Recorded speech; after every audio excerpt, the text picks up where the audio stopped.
Number 111, Konark Limited invited application for 3 lakh shares of rupees 10 each, 3 rupees on application, 3 rupees on allotment, first and finalist 4 rupees. Applications were received for 4 lakh shares.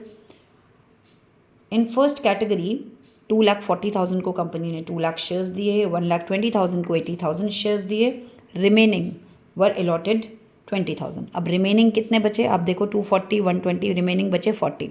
इनको company ने 20 दिए और shares खत्म हो गए. 2,80,000 और plus 20 is 3 lakh. Okay, question में दिया है Divij a share holder belonging to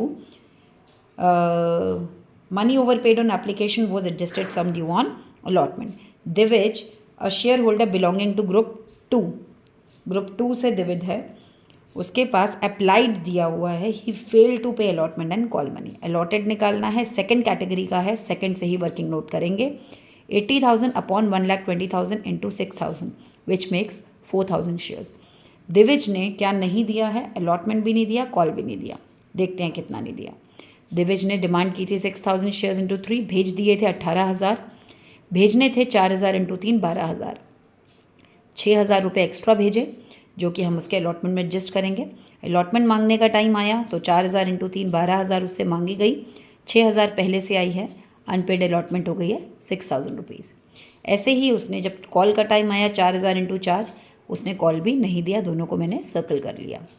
Faizal के बारे में थोड़ा कंफ्यूज बच्चे हो सकते हैं. Faizal another share holder who was allotted 10,000 shares paid the call money along with allotment. Faizal के बारे में बोला गया, वो ग्रुप 1 का है. पूरा क्वेश्चन इस तरह घुमाया गया है कि बच्चे थोड़ा सा सोचेंगे अलॉटेड निकालते हैं, अप्लाइड निकालते हैं, लेकिन इस क्वेश्चन में अगर आप ध्यान से पढ़ें, Faizal is not a defaulter. Faizal ने तो उल्टा अलॉटमेंट जब मांगी गई थी तो उसने कॉल का भी पैसा दे दिया, तो फैज़ल तो डिफ़ॉल्टर है ही नहीं. तो फैज़ल के हमें वर्किंग नोट्स करने की ज़रूरत नहीं है, केवल इतना पता होना था कि फैज़ल के पास कितने शेयर्स हैं, वो हमें क्वेश्चन में अच्छे से क्लियरली मेंशन है. So let's start the question. Journal entries now. First entry, bank account debit to share applications. Applications 4 lakh आई हैं, 3 रुपये के हिसाब से 12 lakh. Second entry, share application 12 lakh, लेकिन हम शेयर कैपिटल में केवल कितने लोगों से ले सकते हैं, 3 लाख. 3 लाख इंटू 3 9 लाख. बाकी पैसा सबसे बहुत एक्स्ट्रा लिया हुआ है. इस वाले ग्रुप में 40,000 लोगों से, इस ग्रुप में 20,000 लोगों से, इस ग्रुप में 20,000 लोगों से मिला के 1 लाख लोगों से हमने जो एक्स्ट्रा पैसा लिया हुआ है, 40,000 40,000 20,000, 1 लाख लोगों से जो हमने एक्स्ट्रा पैसा लिया है वो हम अलॉटमेंट में एडजस्ट कर देंगे. नेक्स्ट मंथ अलॉटमेंट मांगने की बारी आई. 3 लाख लोगों से 3 रुपये के हिसाब से 9 लाख मांगा, लेकिन ऑलरेडी 3 लाख तो पिछले महीने मिल गया. इस महीने मिलना था केवल 6 लाख रुपए. बहुत ध्यान से सुनेंगे इस क्वेश्चन को. 6 लाख रुपीज़ हमें मिलने थे, जिसमें से दिविज ने पैसा नहीं दिया. कितना नहीं दिया अलॉटमेंट का, 6,000 रुपये. वो कॉल इन एरियर्स के आगे लिखिए.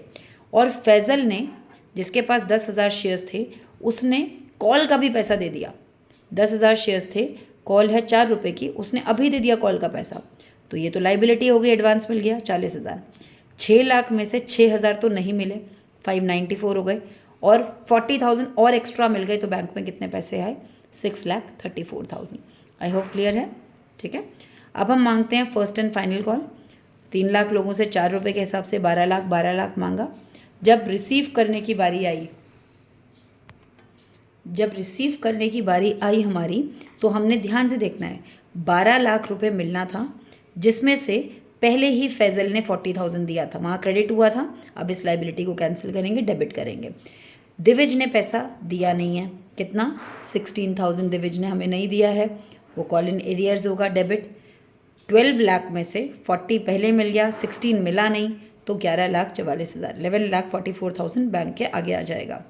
फिर हमने दिविज के शेयर्स को क्या कर लिया, फोरफीट कर लिया. फोरफीट की एंट्री आप लोग जानते हैं, share capital account debit to share forfeiture to calls in arrears.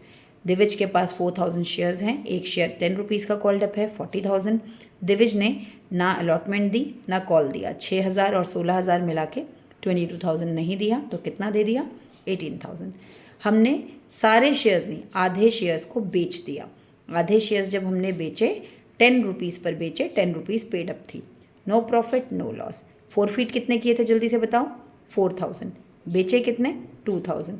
हमें कैपिटल रिजर्व में ऑब्वियसली कौन सा प्रॉफिट डालना है, री इशूड शेयर्स का.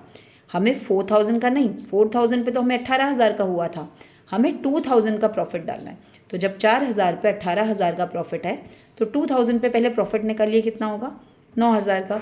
फिर इस 9,000 में से अगर कोई नुकसान हुआ है बेचने पर वो माइनस कर दे, नुकसान तो हुआ ही नहीं है, तो नुकसान जब हुआ ही नहीं है तो हम सारा का सारा कैपिटल रिजर्व में डाल देंगे। Question is clear?